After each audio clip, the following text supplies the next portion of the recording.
જોઈ રહી છે એમાં જે ટ્રાન્સપોર્ટર ભાઈઓ છે એમની શું શું માંગો છે, ટ્રાન્સપોર્ટર ભાઈઓને આ જે બજેટ છે એમાં શું શું રાહત જોઈએ, આજ રોજ આપણી સાથે વાત કરવા માટે અત્યારે જે મોટી સંખ્યામાં જે ટ્રાન્સપોર્ટર ભાઈઓ છે, જે ટ્રાન્સપોર્ટર બિઝનેસ કરી રહ્યા છે, સીધા આપણે એમની સાથે જ આપણે ચર્ચા કરીશું કે શું એમનું આ બજેટમાં શું એમની માંગ છે, આ બજેટમાં શું એમને રાહત જોઈએ અને સરકાર જે બજેટ 2026-27 ના જે સરકાર બજેટ બહાર પાડવા જઈ રહી છે।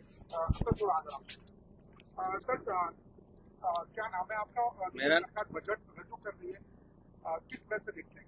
सर मैं तो यही देखूंगा ट्रांसपोर्ट भाइयों के लिए जो गाड़ियां रोड पे चल रही है उसके लिए सबसे बड़ी बात यह है टैक्स जितना बढ़ाया है उन्होंने टैक्स के लिए ये टैक्स के लिए कम करे पैसा प्लस में टोल टैक्स है चेक पोस्ट वगैरह ये भी हटनी चाहिए और ड्राइवरों के लिए जो भी ड्राइवर बाहर निकलता है घर से उसके लिए भी कुछ बीमा पॉलिसी सरकार को लानी चाहिए जो भैया उसके बच्चों बाल बच्चों के लिए कुछ आर्थिक सहायता हो सके। आपका कहना मतलब कि जैसे ट्रांसपोर्ट का जो ड्राइवर लोग भी है उनके लिए भी राहत होना हाँ जी चाहिए, सर। और आप लोगों के लिए जो टोल है या फिर सरकार से क्या कुछ कम होना चाहिए, कि जो नहीं टैक्स है नहीं, वो फिक्स होना चाहिए ना, ऐसे छोटी गाड़ियों पे कारों पे ऐसे फिक्स कर रखा है भाई साल का मंथली है साल का ऐसे फिक्स कर रखा है, बड़ी गाड़ियों के लिए भी ऐसा फिक्स होना चाहिए कहा भाई साल का इतना अपने को लगेगा कुछ उसमें राहत होगा। जी આપણી સાથે બીજા પણ ટ્રાન્સપોર્ટ ભાઈઓ પાસે સર શું કહેશો કે हिंदी हिंदी जो सरकार द्वारा बजट बाहर पाड़ी जा रही है 26-27 के लिए क्या कहना चाहेंगे ट्रांसपोर्ट भाई? मैं सरकार से ये कहना चाहता हूँ कि ये अभी ये बजट आ रहा है इसके अंदर हमारे ड्राइवर लोगों के लिए स्पेशल करे। वो बेचारे रोड पर जहाँ हथेली पर लेके चलते हैं दिन रात, और कहीं एक्सीडेंट हो जाता है, कहीं कुछ हो जाता है, कहीं कुछ हो जाता है, तो उनके लिए इंश्योरेंस का प्रावधान करे गवर्नमेंट। मेरा यही कहना है। और बाकी टोल टैक्स बहुत बढ़ गया है, सिंगल गाड़ी मालिक तो इतना परेशान है बहुत ज्यादा, इतनी हालत खराब है कि टोल दे दे के 100 किलोमीटर के अंदर है ना दो दो टोल आ जाते हैं।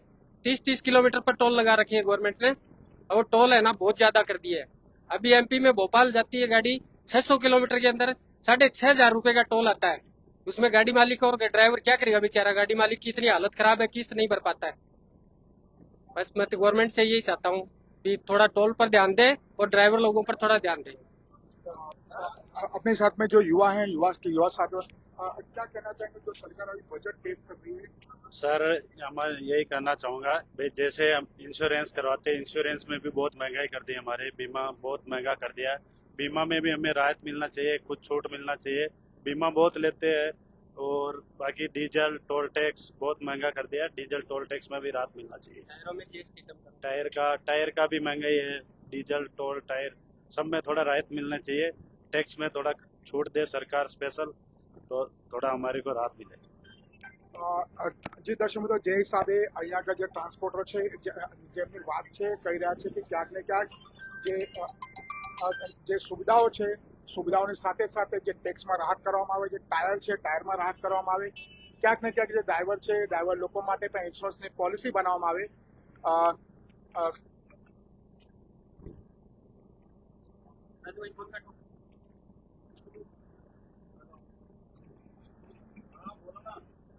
રજૂઆત શું કહેશો જે રીતે આજે સરકાર દ્વારા બજેટ બહાર પાડવામાં આવી ગયેલું છે અને શું આવતું શું આપ લોકોની માંગ છે આમાં સરકાર ધ્યાન આપે તો થોડું રાહત મળે ટ્રાન્સપોર્ટ? માંગ તો એવી જ છે કે ડ્રાઈવરો માટે જે મેઇન સુવિધા કરી આપો તો એ સારામાં સારું છે। અને જે આ ટાયરનું છે, જે બી ટોલ ટેક્સ છે, ટોલ ટેક્સ 100 કિલોમીટરની અંદર કે ભાઈ 14 ફૂટ છે, 16 ગાડીઓ અલગ અલગ ગાડીનો અલગ અલગ ટોલ ટેક્સ લેવામાં આવે છે, તો ટોલ ટેક્સ માટે બી થોડી રાહત હોવી જોઈએ। સરકારને આ નિવેદન છે। બીજું એવું છે કે ભાઈ ઇન્સ્યોરન્સ બી અમારે ડબલ ભરવું પડે છે, ઇન્સ્યોરન્સમાં બી કઈ રીતના બી થોડી રાહત હોવી જોઈએ। જીએસટી નું જે છે લાગુ, અત્યારે ટાયર ફરવાના છે તો ટાયરના હિસાબે તો એનું જીએસટી એટલું બધું ના હોવું જોઈએ। ટાયર ફરશે તો જ ગાડી પહોંચશે બીજી જગ્યાએ, બરાબર। ઓલ ઓવર ઇન્ડિયા ચાલવાનો મતલબ એવો છે કે ઓલ ઓવર ઇન્ડિયામાં આટલા બધા ટાયરો ફૂટે છે, આ થાય છે તે થાય છે। અને આ જે ગાડીઓ જે પોલીસની જે ગાડીઓ રસ્તામાં હેરાન કરે છે એને જરા નિવેદન કરો કે અલગ અલગ કોઈ જગ્યાએ એક બાય સ્ટેટ ઉભી રહેતી હોય તો કઈ પ્રોબ્લેમ નથી, પણ આ જે રીતના આગળ રસ્તા આવીને વચ્ચે આવીને ઉભી રાખે છે ગાડીને અને કોઈ જે બ્રેક નહીં થતી, આ રીતના પ્રોબ્લેમો થાય છે બધા। એની માટે સરકારને નિવેદન છે કે થોડી રાહત પણ કરી આપે। દર્શકો ક્યાંક ને ક્યાંક જે એમની માંગો છે ટાયરથી લઈને અને ડીઝલથી લઈને અને જે અમુક જગ્યા જે ટોલ નાકો છે ટોલ નાકાને પણ લઈને જે આ લોકોની માંગ છે, અને જે રીતે કારમાં કારમાં આખો વર્ષનો પેકેજ સેટ કરવામાં આવ્યું છે, એવી રીતે જે ટ્રાન્સપોર્ટર ભાઈઓ છે એમના દ્વારા કહેવામાં આવી રહ્યું છે કે અમારે પણ આ રીતે એક જે સાલનું છે એક ફિક્સ કરવામાં આવે, જેના લીધે અમને રાહત મળે. આપણે બીજા ભાઈ ફરી તેમની સાથે સર, जो बजट आ रहा है, बजट को लेकर क्या कहना चाहते हैं? बजट को लेके यही है हमारा कहना कि हमारे को हर एक चीज में प्रॉब्लम हो रहा है पहले कि जैसे कर दिया जाए तो अच्छा रहेगा।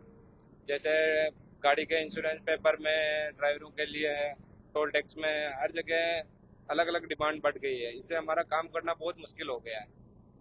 इसलिए गवर्नमेंट से ये रिक्वेस्ट है मेरी कि इनको थोड़ा टोल वालों को, आरटीओ का और इनका हमारे को जो भी प्रोसेस रहता है इनको थोड़ा कम कर दे तो अच्छा रहेगा हमारे। જી દર્શક મિત્રો, આ હતા આપણી સાથે જોડાયેલા તરસાલીથી આપણે લાઈવ કર્યું જે ટ્રાન્સપોર્ટર ભાઈઓ છે, જેમનું આખા ઇન્ડિયામાં અહીંથી એમનો ટ્રેલર અને તમામ વસ્તુ જે ટ્રાન્સપોર્ટ છે, મોટી સંખ્યામાં ટ્રાન્સપોર્ટ ભાઈઓ ભેગા થયા હતા. જે બજેટ છે, બજેટમાં એમને શું રાહત જોઈએ, અને જે ડ્રાઈવર ભાઈઓ છે જે પોતાને ઘેરથી નીકળે છે જીવના જોખમે, એમના માટે પણ ક્યાંક ને ક્યાંક આ ટ્રાન્સપોર્ટ ભાઈઓ એક ખૂબ જ સરસ વાત કરી છે. અને એમની જે માંગો હતી ટોલને લઈને, ઇન્સ્યોરન્સને લઈને, ટાયર ઉપર જે જીએસટી છે, ટાયરને જીએસટીને લઈને આ ક્યાંક ને ક્યાંક એમની જે માંગો સરકાર સુધી પહોંચે એવી માંગ સાથે આપણે અહીંયા આગળ આવ્યા હતા. અને આપણે એમની જે રજૂઆતો છે એમને આપણે લાઈવ કર્યું. લાઈવના માધ્યમથી સરકાર સુધી આ મેસેજ પહોંચે અને જે ટ્રાન્સપોર્ટર ભાઈઓ છે એમની માંગ જે છે ક્યાંક ને ક્યાંક એના પર ધ્યાન દોરવામાં આવે. યુગ અભિયાન ટાઈમ્સ માટે હું સંજય સિંહ રાજપૂત તરસાલીથી.